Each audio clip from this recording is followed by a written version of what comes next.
Welcome back. We're on to Chapter 3 of Mummies in the Morning. Chapter 3 is called, It's Alive! Where did he go? Said Jack. He and Annie peeked through the hole. They saw a long hallway. Burning torches lit the walls. Dark shadows loomed. Let's go in, said Annie. Wait, said Jack. He pulled out the Egypt book and turned to the section on pyramids. He read the caption aloud. Pyramids were sometimes called houses of the dead.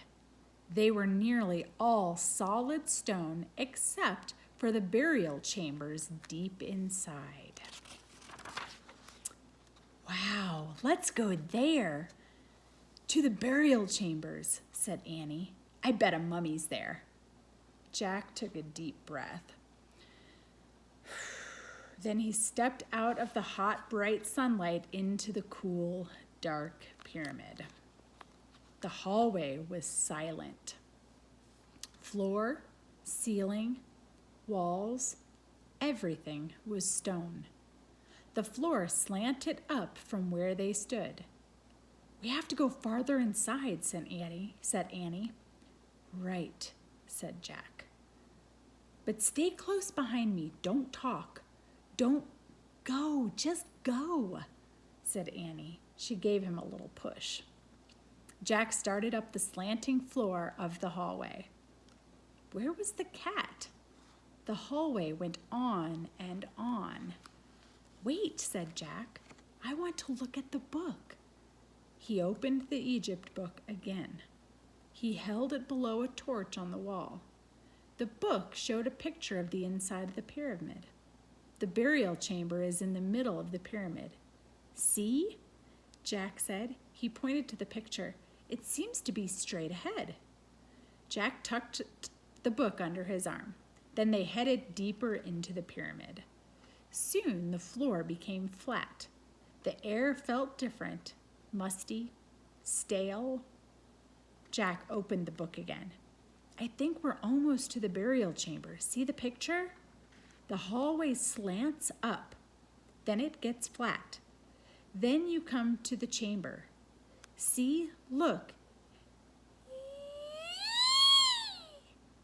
A strange cry shot through the pyramid. Jack dropped the Egypt book. Out of the shadows flew a white figure. It swooshed toward them. A mummy! It's alive! Annie shouted. So there they are, sitting there, and this white figure swooshed by them. Let's go on to chapter 4. That was a pretty short chapter. Chapter 4 is called Back from the Dead. Jack pulled Annie down. The white figure moved swiftly past them, then disappeared into the shadows. A mummy, said Annie. Back from the dead. Forget it, stammered Jack. Mummies aren't alive. He picked up the Egypt book. What's this? Said Annie. She lifted something from the floor. Look, the mummy dropped this thing. It was a gold stick. About a foot long, a dog's head was carved on one end. It looks like a scepter, said Jack. What's that? Asked Annie.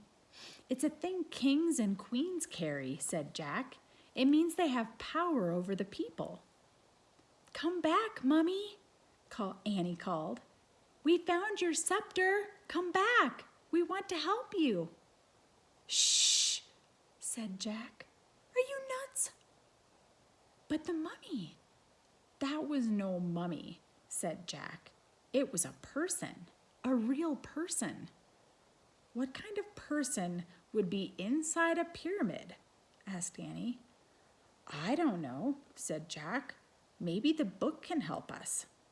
He flipped through the book.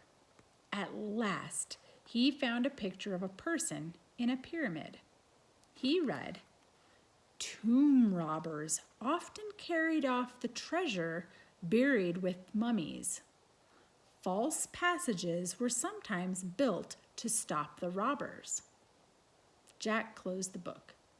"No live mummy," he said. "Just a tomb robber." "Yikes! A tomb robber?" said Annie. "Yeah, a robber who steals stuff from tombs." "But what if the robber comes back?" said Annie. "We'd better leave." "Right," said Jack. "But first, I want to write something down." He put the Egypt book back into his pack. He pulled out his notebook and pencil. He started writing in his notebook, "Tomb robber." "Jack," said Annie. "Just a second," said Jack. He kept writing. "Tomb robber tried to steal." "Jack, look," said Annie. Jack felt a whoosh of cold air. He looked up. A wave of terror went through him. Another figure was moving slowly toward them. It wasn't a tomb robber. No, it was a lady, a beautiful Egyptian lady. She wore flowers in her black hair. Her long white dress had many tiny pleats. Her gold jewelry glittered. "Here, Jack," Annie whispered. "Give her this." She handed him the gold scepter.